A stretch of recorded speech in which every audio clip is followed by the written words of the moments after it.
ಒಂದು ಕರ್ನಾಟಕದಲ್ಲಿ ಒಂದು ಹೊಸ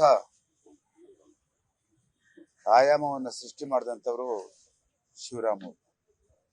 ಕನ್ನಡದಲ್ಲಿ IAS ಬರೆದು ಇಡೀ ಕರ್ನಾಟಕದ ಕನ್ನಡಿಗರ ಮನಸ್ಸನ್ನ ಗೆದ್ದು ಒಬ್ಬ IAS ಅಧಿಕಾರಿಯಾಗಿ ಅವರು ಕಾರ್ಯನಿರ್ವಹಿಸಿದ್ದು ನಮ್ಗೆಲ್ರಿಗೂ ಹೆಮ್ಮೆ.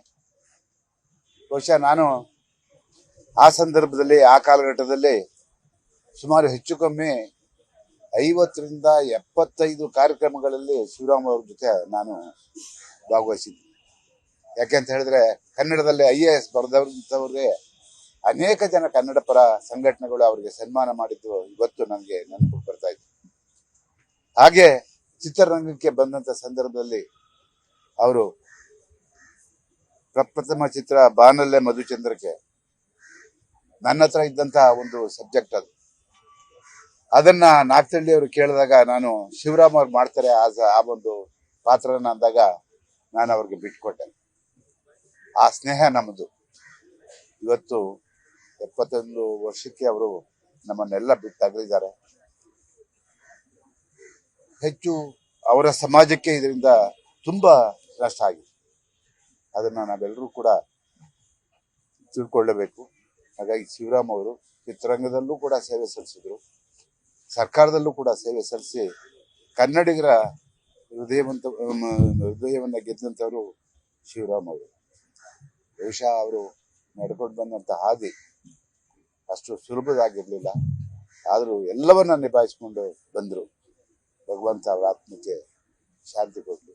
ಒಂದು ಕರ್ನಾಟಕದಲ್ಲಿ ಒಂದು ಹೊಸ ಆಯಾಮವನ್ನು ಸೃಷ್ಟಿ ಮಾಡಿದಂಥವರು ಶಿವರಾಮ್. ಕನ್ನಡದಲ್ಲಿ IAS ಬರೆದು ಇಡೀ ಕರ್ನಾಟಕದ ಕನ್ನಡಿಗರ ಮನಸ್ಸನ್ನ ಗೆದ್ದು ಒಬ್ಬ IAS ಅಧಿಕಾರಿಯಾಗಿ ಅವರು ಕಾರ್ಯನಿರ್ವಹಿಸಿದ್ದು ನಮ್ಗೆಲ್ರಿಗೂ ಹೆಮ್ಮೆ. ಬಹುಶಃ ನಾನು ಆ ಸಂದರ್ಭದಲ್ಲಿ ಆ ಕಾಲಘಟ್ಟದಲ್ಲಿ ಸುಮಾರು ಹೆಚ್ಚು ಕಮ್ಮಿ 50ರಿಂದ 75 ಕಾರ್ಯಕ್ರಮಗಳಲ್ಲಿ ಶಿವರಾಮ್ ಅವ್ರ ಜೊತೆ ನಾನು ಭಾಗವಹಿಸಿದ್ದೆ. ಯಾಕೆಂತ ಹೇಳಿದ್ರೆ ಕನ್ನಡದಲ್ಲಿ IAS ಬರೆದವ್ರಂಥವ್ರಿಗೆ ಅನೇಕ ಜನ ಕನ್ನಡ ಪರ ಸಂಘಟನೆಗಳು ಅವರಿಗೆ ಸನ್ಮಾನ ಮಾಡಿದ್ದು ಇವತ್ತು ನನಗೆ ನೆನಪು ಬರ್ತಾ ಇತ್ತು.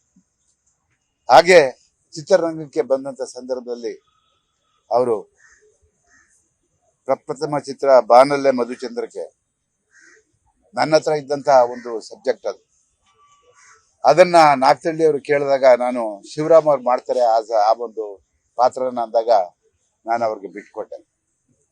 ಆ ಸ್ನೇಹ ನಮ್ಮದು. ಇವತ್ತು 71 ವರ್ಷಕ್ಕೆ ಅವರು ನಮ್ಮನ್ನೆಲ್ಲ ಬಿಟ್ಟಗಲಿದ್ದಾರೆ. ಹೆಚ್ಚು ಅವರ ಸಮಾಜಕ್ಕೆ ಇದರಿಂದ ತುಂಬಾ ನಷ್ಟ ಆಗಿದೆ. ಅದನ್ನ ನಾವೆಲ್ಲರೂ ಕೂಡ ತಿಳ್ಕೊಳ್ಳಬೇಕು. ಹಾಗಾಗಿ ಶಿವರಾಮ್ ಅವರು ಚಿತ್ರರಂಗದಲ್ಲೂ ಕೂಡ ಸೇವೆ ಸಲ್ಲಿಸಿದ್ರು, ಸರ್ಕಾರದಲ್ಲೂ ಕೂಡ ಸೇವೆ ಸಲ್ಲಿಸಿ ಕನ್ನಡಿಗರ ಹೃದಯವನ್ನ ಗೆದ್ದಂಥವರು ಶಿವರಾಮ್ ಅವರು.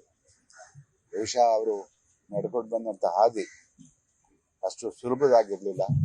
ಆದರೂ ಎಲ್ಲವನ್ನ ನಿಭಾಯಿಸ್ಕೊಂಡು ಬಂದ್ರು. ಭಗವಂತ ಅವರ ಆತ್ಮಕ್ಕೆ ಶಾಂತಿ ಕೊಡ್ಲಿ.